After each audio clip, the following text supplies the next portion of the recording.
అందరికీ నమస్తే అండి. Welcome back to tree media food.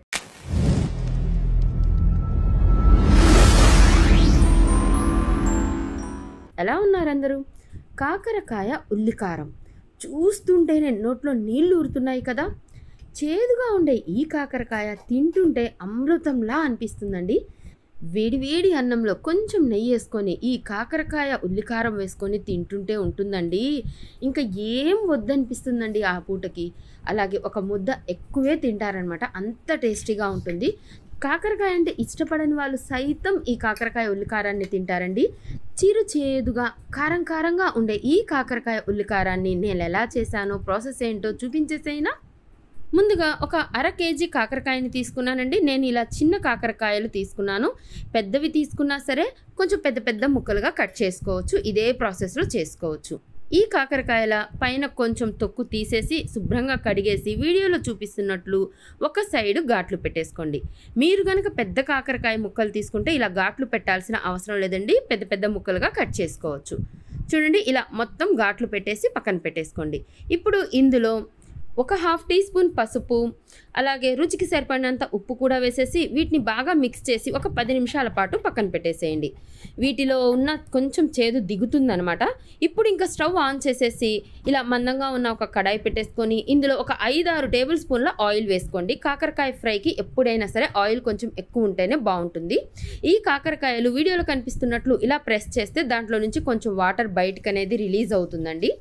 ఈ ఆయిల్ హీట్ అయిన తర్వాత ఈ కాకరకాయల్ని ఇలా ప్రెస్ చేస్తూ వాటర్ తీసేసి ఈ కాకరకాయ ముక్కల్ని వేసేసుకోండి. మీ దగ్గర కనుక ఐరన్ కడాయి ఉంటే ఐరన్ కడాయిలో చేయడానికి ట్రై చేయండి. కాకరకాయ ఫ్రై ఐరన్ కడాయిలో చాలా టేస్టీగా ఉంటుంది. చూడండి, ఇంత వాటర్ వచ్చిందనమాట. ఇలా ముక్కలు వేసేసిన తర్వాత మీడియం ఫ్లేమ్లో మూత పెడుతూ మధ్యలో కలుపుకుంటూ ఈ కాకరకాయల్ని మగ్గించుకోండి. కొంచెం రెడ్గా ఒకవైపు కొంచెం మగ్గినట్టు ఇలా వీడియోలో కనిపిస్తుంది చూడండి, ఇలా ఫ్రై చేసుకోండి. దాదాపు ఒక 10 మినిట్స్కి ఇలా ఫ్రై అయిపోయాయి అనమాట. ఇలా ఫ్రై అయిన ఈ కాకరకాయల్ని ఒక ప్లేట్లోకి తీసి పక్కన పెట్టేసుకోండి. ఇప్పుడు ఇదే ఆయిల్లో 2 టీ స్పూన్ల పచ్చిశనగపప్పు, 2 టీ స్పూన్ల మినపగుండ్లు, ఒక పావు టీ స్పూన్ మెంతులు, ఒక 2 టీ స్పూన్లు జీలకర్ర వేసేసి 1 నిమిషం పాటు అలా వేయించేసి మీడియం సైజువి 3 ఉల్లిపాయలు ఇలా పొడుగ్గా సన్నగా చీలికల్లా కట్ చేసుకొని వేసేసుకోండి.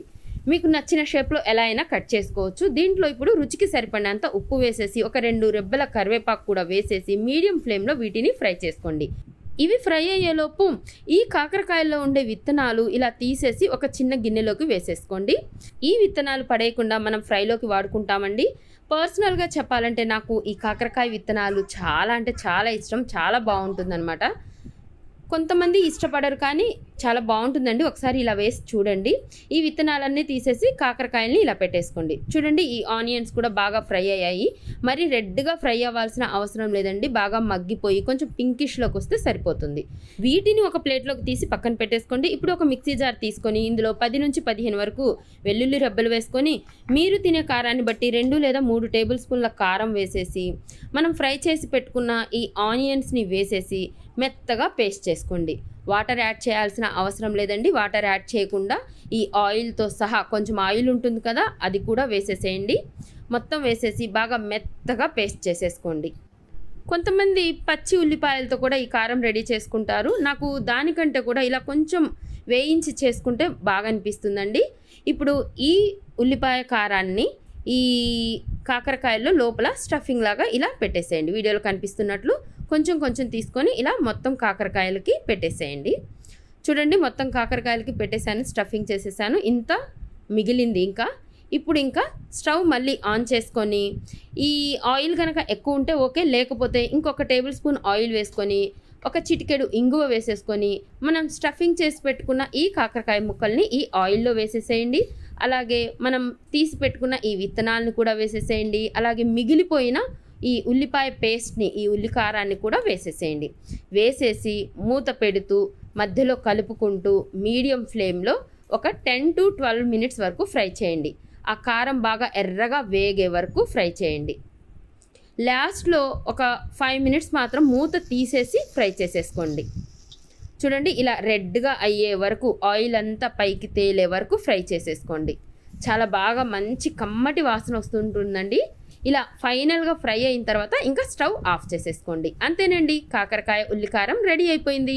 మీకు నచ్చితే కొంచెం కొత్తిమీర కూడా యాడ్ చేసుకోవచ్చు. పప్పుచారు, సాంబార్, ఎలాంటి టమాటా పప్పు, గోంగూర పప్పు ఇలాంటి వాటికి కాంబినేషన్గా చాలా బాగుంటుంది. అలాగే ఇలాగే ప్లెయిన్ రైస్లో అయినా కొంచెం నెయ్యి వేసుకొని కలుపుకొని తినడానికి కూడా చాలా అంటే చాలా టేస్టీగా ఉంటుందండి. నాకైతే చాలా అంటే చాలా ఫేవరెట్ ఈ కాకరకాయ కారం. మీలో ఎంతమందికి కాకరకాయ అంటే ఇష్టమో నాకు కింద కామెంట్ చేయండి. అలాగే ఈ కాకరకాయ ఉల్లికారాన్ని ట్రై చేసి ఎలా ఉందో కూడా నాకు కింద కామెంట్ చేస్తారు కదా. ఇలాంటి మరిన్ని వీడియోస్ కోసం మన ఛానల్ని సబ్స్క్రైబ్ చేయండి. నా వీడియో కనుక నచ్చినట్లయితే లైక్ చేయండి. మీ ఫ్రెండ్స్కి, ఫ్యామిలీ మెంబర్స్ కూడా షేర్ చేయండి. థ్యాంక్ యూ అండి. Thank you so much.